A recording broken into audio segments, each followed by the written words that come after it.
আসসালামু আলাইকুম ভিউয়ার্স। তো আবার নতুন একটা ভিডিও নিয়ে আপনাদের সামনে হাজির হইলাম। তো আজকের টপিকটা হচ্ছে আঞ্চলিক ভাষা নিয়ে। তো আমাদের মাঝখানে দুজন উপস্থিত আছে। আসলে ইদ্রিস ভাই, তার বাসা কিশোরগঞ্জ, আর আরেকজন আছে ইসাক ভাই, তার বাসা হচ্ছে সিলেট সুনামগঞ্জ।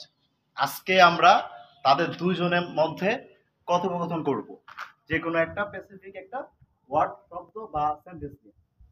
তো এখন